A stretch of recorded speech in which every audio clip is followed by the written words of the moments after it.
Hello friends, আমি প্রতিমা। আমার পৃথিবী চ্যানেলে তোমাদেরকে অনেক অনেক স্বাগত জানাই। তো কেমন আছো সবাই? আশা করি ভালো আছো। তো আজকের ভিডিওটা চলো শুরু করে দিই। আজকে সকালবেলা উঠেই বিভানের জন্য খাবার রেডি করে নিয়েছি, কারণ ওর স্কুল আছে। তো স্কুলের জন্য ওকে ছাতু মুড়ি দিয়ে দিয়েছি, কারণ তাড়াহুড়ো আছে, ওর বাবা অফিস যাবে, তো সেই দিকে আমাকে ভাতও চাপাতে হবে। তো এই জন্য ওকে স্কুলের জন্য রেডি ফেডি করে ওকে ছাতু মুড়ি দিয়ে দিয়েছি, ও খেয়ে নেবে। ততক্ষণ আমি ভাতে আলু দিয়ে দিই যাতে আলুটা সেদ্ধ হয়ে যায়। তো চলো এদিকে আমার স্কিন কেয়ারটাও করে নিই, কারণ দেখছি স্কিনে একটুখানি র্যাশ বেরিয়ে গেছে, পিম্পলস বেরিয়ে গেছে, কেন জানি না। হতে পারে একটুখানি ডাইজেস্টিভ প্রবলেম হচ্ছে, সেই জন্য হয়তো হতে পারে। আমার স্কিন কেয়ারটা ভীষণ দরকার। যতই সংসারে কাজ থাকুক না কেন, যাই থাকুক না কেন, আমার স্কিন কেয়ার যেন রেগুলারভাবে থাকে। সেরকম স্কিন যদি আমরা রেগুলারভাবে মেনটেন করে আমাদের স্কিন ভালো থাকবে, সেরকম আমাদের শরীরকেও কিন্তু রেগুলারভাবে মেনটেন করতে হবে। কারণ এখনকার দিনের প্রত্যেকটা মেয়েই কিন্তু বেবি হচ্ছে সিজার করে, যেটা আমারও হয়েছে। তো সেখানে কিন্তু সে নিজের শরীরকে যদি ভালো রাখতে চাই, আমাদের কিন্তু প্রত্যেক দিনের রুটিনের মধ্যে নিজেদের শরীর চর্চাটাও কিন্তু রাখাটা ভীষণ দরকার। তো চলো, এখানে বিভানের স্কুল তো চলেই এসছে, ওর বাবা নামিয়ে দিয়ে চলে গেল। তো ওকে আমি স্কুলে দিয়ে আমি চলে এলাম পার্কে। এই পার্কে লাস্ট আমি কয়েক মাস ধরে এসে এক্সারসাইজ করি রোজ সকালে, বাট এখন আসা হয় না, কারণ এখন সকালবেলা যেহেতু আমার রান্নাবান্নাটা থাকে আমি নিজে করি বলে, ওই জন্য আমি এখন ঘুম থেকে উঠে বাড়িতেই করে নিই, আধ ঘন্টা নিজের শরীরকে দিই। কেন দিই? কারণ সিজারের পর এত পরিমাণ পেন, ব্যাক পেন হয়, শুধু আমার নয়, প্রত্যেকটা মেয়ের, যাদের যাদের সিজার হয়েছে আমি জানি। কারণ এই কষ্টটা প্রত্যেকটা মেয়েই বুঝতে পারবে, যে এত পরিমাণে ব্যাক পেন হয়, কোমরের যন্ত্রণা হয়, কোথাও বসা যায় না বেশিক্ষণ, কোথাও দাঁড়ানো যায় না, কাজ করা যায় না। ভারী কাজ তো করলে সেদিন হয়েই গেল। সেই জন্য আমাকে ডাক্তারবাবু বলেছিলেন যে রেগুলার বেসিসে এক্সারসাইজটা করতে।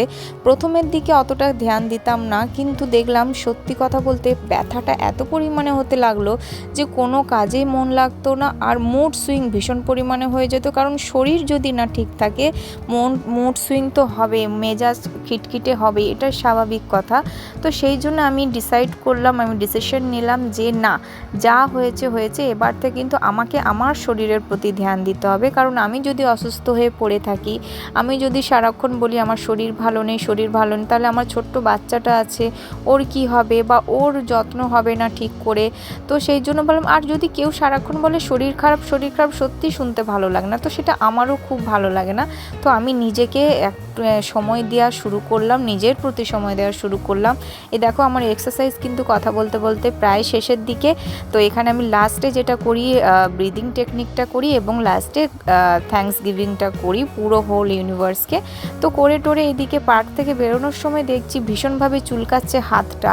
তো হাতটা দেখতেই পাচ্ছ কিভাবে লাল হয়ে গেছে, ফুলে গেছে। তো বাড়ি এসে সঙ্গে সঙ্গে সুথল ছিল, তো সুথল লাগিয়ে দিলাম যাতে এই জ্বালাটা কমে যায়, এবং ফোলাটাও আস্তে আস্তে, যদি কোনো বিষ থাকে বিষটা কেটে যাবে, ফোলাটাও কমে যাবে। তো এইদিকে আমার রান্না বান্না সমস্ত কিছু কমপ্লিট হয়ে গেছে। তো আমি এখানে ঠাকুরকে ফুল দিয়ে দিচ্ছি, এটা কারণ আজকে ওর বাবা তাড়াতাড়ি বেরিয়ে গেছে বলে ঠাকুরকে আর পুজো করতে পারেনি। তো আমি বললাম ঠিক আছে, আমি পুজো করে নেব, কারণ সকালটা ওই পুজো করে নেয়, যেদিন চলে যায় তাড়াহুড়ো করে সেদিন আমিই করে নিই। তো এখানে দেখো পুজো টুজো করে এবার চলে যাব নিজের ড্রাই ফ্রুটসটা খেতে, কারণ এটা আমি সকালে খাই আফটার এক্সারসাইজ। তো এখানে আমার কাজকর্ম শুরু হয়ে গেছে, কারণ বাড়ির কাজকর্মগুলো প্রায় শেষের দিকে, কারণ এবার 11টা বাজতে যায়, এবার ছেলেকে আনতে যাব, 11টার সময় ওর ছুটি হয়।